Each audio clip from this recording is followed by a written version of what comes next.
Hello boys and girls, ladies and gentleman, you most welcome on my channel my Bollywood English.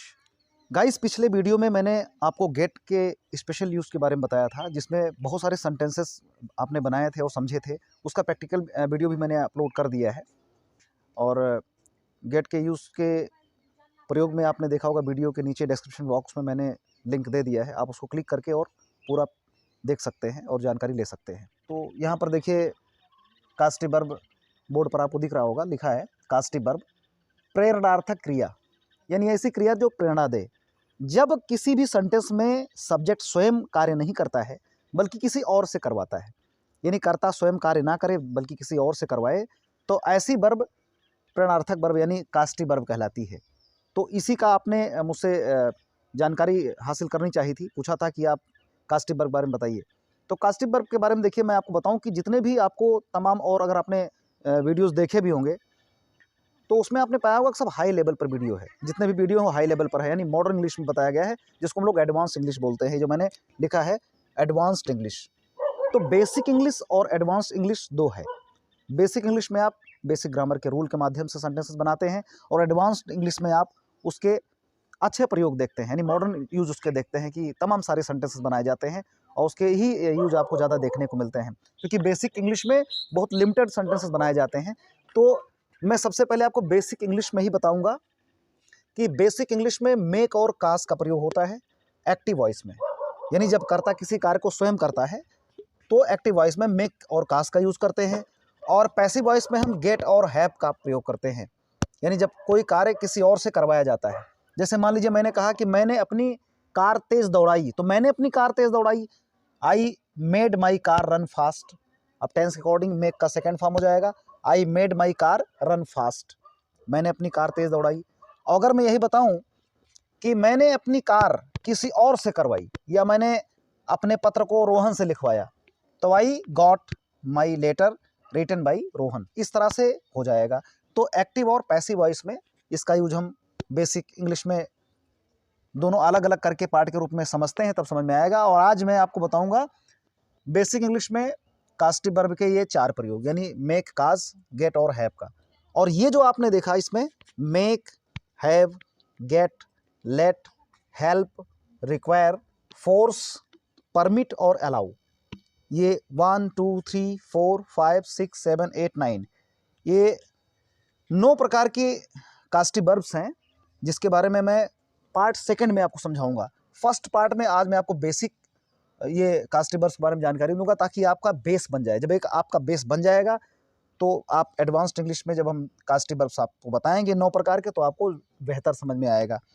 तो ध्यान दीजिए, second part में आप make, have, get, let, help, require, force, permit और allow का use सीखेंगे।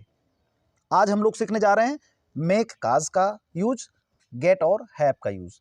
ये भी आपके लिए बहुत ही बेनिफिशियल है। तो हम शुरुआत करते हैं कास्टिव वर्ब्स में मेक, काज, गेट और हैव के यूज से। सबसे पहले समझ लेते हैं एक बार वापस कि कास्टिव वर्ब क्या होती है। जब कर्ता किसी कार्य को स्वयं न करके किसी अन्य व्यक्ति से कराता है या करने की प्रेरणा देता है, तो वाक्य की क्रिया प्रेरणार्थक क्रिया यानी कास्टिव वर्ब कहलाती है। इस प्रकार के वाक्य गेट, हैव, कॉज, मेक आदि क्रियाओं की सहायता से बनाए जाते हैं। यदि एक्टिव वॉइस में क्रिया हो तो मेक या काज लगाया जाता है। ध्यान देने वाली बात है कि मेक के बाद मुख्य क्रिया में टू नहीं लगाया जाता है, यानी मेक के बाद मुख्य क्रिया में आप टू नहीं लगाएंगे। जबकि काज अगर वर्ब का इस्तेमाल आप करते हैं तो काज के साथ में मुख्य क्रिया में टू लगा रहता है। अब एग्जाम्पल के द्वारा इसे समझ लेते हैं। उसने बच्चे को रुलाया, ये एक हमारा एक सेंटेंस है, उसने बच्चे को रुलाया। अब उसने बच्चे को रुलाया यानी किसी दूसरे के द्वारा नहीं रुलवाया। अगर किसी दूसरे के द्वारा रुलवाया होता तो गेट का प्रयोग हो जाता, यानी वो पैसिव वॉइस हो जाता कि उसने नहीं रुलाया बल्कि किसी और से रुलवाया, किसी दूसरे व्यक्ति से रुलवाया। तो उसने बच्चे को रुलाया, he made the child weep. इसका स्ट्रक्चर क्या होगा, पहले सब्जेक्ट आएगा, उसके बाद में मेक लगाएंगे आप, मेक वर्ब होगी, ही मेक। उसके बाद ये मेक किसके लिए यूज हुआ है, यानी बच्चे के लिए यूज हुआ है ना। उसने बच्चे को रुलाया, तो किसे रुलाया, बच्चे को। तो मेक के बाद में वो पर्सन या वो थिंग आएगी, वो व्यक्ति या वस्तु आएगा।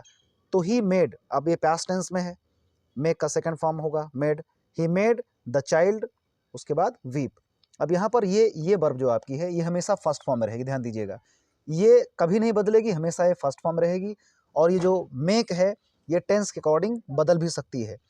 वो बच्चे को रुलाएगा तो हम बोल सकते हैं he will make the child weep. वो बच्चे को रुलाता है, he makes the child weep. अब आप देख रहे हैं कि टेंस के अकॉर्डिंग ये मेक बदल रहा है, लेकिन दूसरी जो इसकी वर्ब होती है वो अस्थाई रहती है, वीप। यानी वो जो कार्य करता है वो क्या कार्य करता है, रुलाने का कार्य करता है। तो जो रोने वाली क्रिया, रुलाने वाली क्रिया है, वो फर्स्ट फॉर्म में रहेगी। और कास्टिव वर्ब जो हमारी मेक है ये टेंस के मुताबिक बदलती रहेगी। तो ये सेकंड फॉर्म में है, ही मेड द चाइल्ड वीप, उसने बच्चे को रुलाया। अब इसी तरह से आप काज देख लीजिए। अगर मैं इसको subject plus verb plus object इस तरह समझाऊं तो समझ में आपको नहीं आएगा, क्योंकि वो फार्मूला अलग होता है। और इंग्लिश एक कंफ्यूजिंग लैंग्वेज है, इसमें सेंस के मुताबिक हम सेंटेंस बनाते हैं। तो हमें इसको एक तरह से इसको ध्यान से देखना है और समझना है कि इसके बाद क्या आता है। सबसे पहले सब्जेक्ट आपका आएगा कि कार्य करने वाला कौन है, वह। अब उसने क्या किया, उसने रुलाया, तो रोने की क्रिया एकदम लास्ट में आएगी। और मेक इसके बाद आ जाएगा। ही मेक यानी मेन वर्ब के रूप में आपको मेक रखना है, ठीक है, जबकि ये मुख्य क्रिया नहीं है बल्कि कास्टिव वर्ब है, क्योंकि प्रेरणा दे रही है। किसको प्रेरणा दे रही है, रुलाने के लिए। अब रुलाना जो है हमारा मुख्य क्रिया है, उसको एक प्रेरणा दे रही है, यानी उसको इंस्पायर कर रही कि रुलाया जाए। तो ही मेड द चाइल्ड वीप। और दूसरा काज हमने लगाया, तो हमने बताया था काज लगाने के साथ में आपको क्या करना पड़ेगा, जो हमारी मुख्य क्रिया उसमें टू लगा देंगे। He caused the child to weep, यानी सब कुछ वैसा ही रह जाएगा, केवल मेक की जगह पर काज हो जाएगा, टेंस बदल जाएगा। ये पास्ट टेंस था मेड, तो काज भी सेकंड फॉर्म में आ जाएगा, पास्ट टेंस में हो जाएगा। ही काज्ड, उसके बाद द चाइल्ड, फिर उसके बाद में वीप के पहले टू लग जाएगा, he caused the child to weep. इस तरह तो देखिए दूसरा सेंटेंस हमारा है। इसी तरह से दूसरा सेंटेंस हमारा है, I make my horse run fast, यानी मैं अपने घोड़े को तेज दौड़ाता हूँ। तो कौन दौड़ाता है, मैं, आई हो गया। आपका हमारी कास्टिव वर्ब मेक का यूज होगा। I make present indefinite tense है। आई मेक किसे, माई हॉर्स अपने घोड़े को, क्या, रन फास्ट, ठीक है। I make my horse run fast, मैं अपने घोड़े को तेज दौड़ाता हूँ। अब इसी को काज द्वारा समझ लेते हैं। I caused my horse to run fast, यानी जो हमारी मुख्य क्रिया उसके पहले टू लग जाएगा। I caused my horse to run fast. तो आप समझ गए होंगे कि मेक और काज का यूज किस तरह से होता है। मेक के साथ में टू नहीं लगता है और काज के साथ में टू का यूज़ किया जाता है, इन्फिनेटिव टू का भी यूज़ किया जाता है। तो ये हो गया आपका एक्टिव वॉइस के सेंटेंस में, इस तरह से हम यूज़ करेंगे। और पैसिव वॉइस में गेट और हैव का यूज होता है, ठीक है।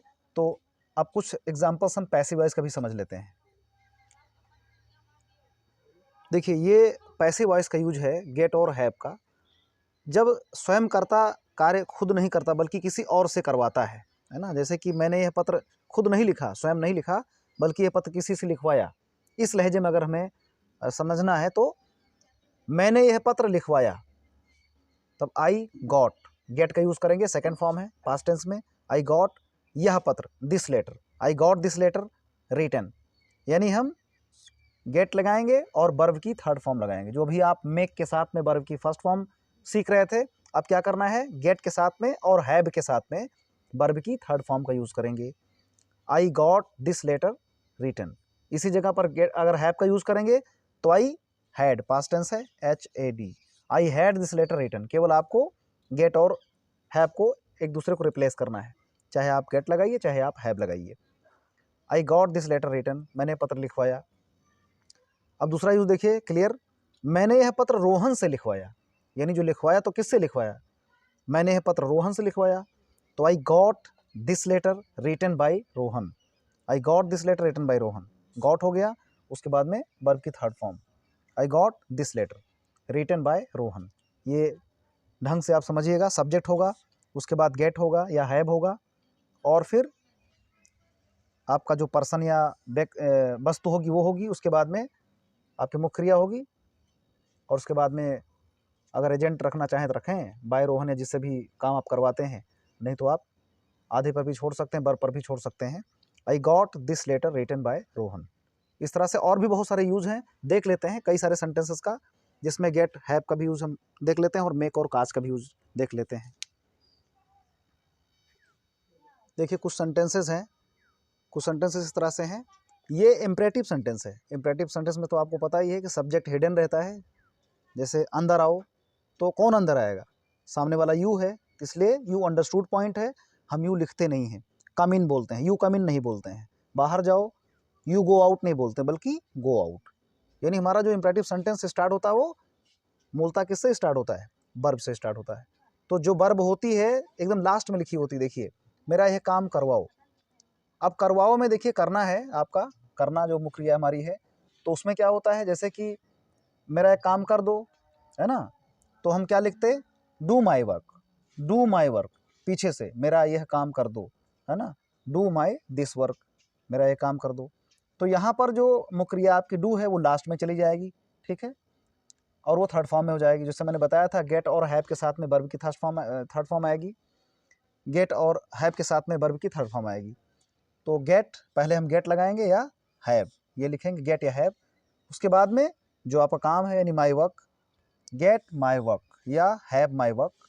उसके बाद में थर्ड फॉर्म आएगा डन, करवा दो, गेट डन।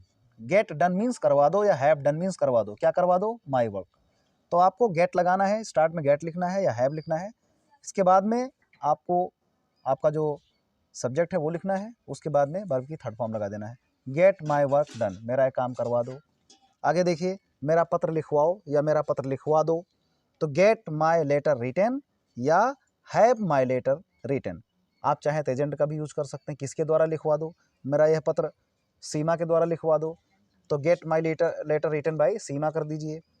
तो अगर किसी को आप बताना है तो आप लास्ट में बाई के द्वारा लगा सकते हैं। अगला देखिए, मेरा घर पेंट करवाओ या मेरा घर पेंट करवा दो, तो हैव माई हाउस पेंटेड अथवा गेट माई हाउस पेंटेड, मेरा घर पेंट करवा दो। आप इस सेंटेंस से समझ सकते हैं। एक सेंटेंस है, मैंने अपने भाई को पढ़ाया। देखिए यहाँ पर लिमिटेड स्पेस है, इसलिए बहुत ज़्यादा हम समझा नहीं सकते हैं और बहुत टाइम लगेगा फ़िलहाल। लेकिन ये है कि अगले वीडियो में आपको मैं अच्छी तरह समझाने की कोशिश करूँगा। मैंने अपने भाई को पढ़ाया, तो आई टॉट माई ब्रदर, ये आपको अच्छी तरह से पता है, पास्ट टेंस है ये। आई टॉट माई ब्रदर, मैंने अपने भाई को पढ़ाया, यानी मैंने पढ़ाया। और मैंने पढ़वाया, अगर ये लहजा आपको लेना, मैंने पढ़वाया, तो एक्टिव वॉइस में क्या होगा? आई मेड, इसमें मेक लगाना पड़ेगा आपको, पास्ट टेंस है मेक का। आई मेड माई ब्रदर टीच, यहाँ पर मेक का सेकंड फॉर्म मेड होगा, और पढ़वाया के लिए आपको टीच लगाना पड़ेगा। अब ये दोनों मिल करके हो गए आई मेड टीच, यानी मैंने पढ़वाया। आई मेड टीच, किसे पढ़वाया? माई ब्रदर, अपने भाई को। तो आई मेड माई ब्रदर टीच, ये एक्टिव वॉइस में है। फिर अब मेक की जगह पर अगर काज लगाना पड़ेगा आपको, तो आपको तो मैंने बताया था कि मेक में टू नहीं लगेगा मेन वर्ब से पहले, और काज में मेन वर्ब से पहले टू का यूज होगा। I caused my brother to teach, सब कुछ वही रहेगा, केवल मेक और काज के प्रयोग में काज के साथ में टू का यूज़ कर देंगे। तो ये तो रहा एक्टिव वॉइस का प्रयोग कि मैंने अपने भाई को पढ़वाया। अब पैसिव वॉइस में आई हैड यानी हैव और गेट का यूज करेंगे। तो पास्ट टेंस है तो हैव का हैड हो गया और गेट का गॉट, तो दोनों में से कोई भी यूज़ कर सकते हैं। I had my brother taught, इसमें हमने बताया था आपको थर्ड फॉर्म का यूज होगा, यानी बेस फॉर्म की जो थर्ड फॉर्म होती है, फुल वर्ब की थर्ड फॉर्म, उसका यूज होगा। तो हैड या गॉट दोनों में से कोई भी एक ले लेते हैं। I had my brother taught, यानी मैंने अपने भाई को पढ़वाया, किसी से भी पढ़वाया। I had my brother taught by Rohan, मैंने रोहन से पढ़वाया। I had my brother taught by teacher, मैंने टीचर से पढ़वाया। ये पैसिव वॉइस है, किसी से पढ़वाया जाएगा। यहाँ पर आपने इसके पहले देखा एक्टिव वॉइस, उसमें बाई का यूज़ आप नहीं कर सकते, क्योंकि आपको मालूम है कि एक्टिव वॉइस में बाई का यूज़ नहीं कर सकते, लेकिन पैसिव वॉइस में यूज कर सकते हैं।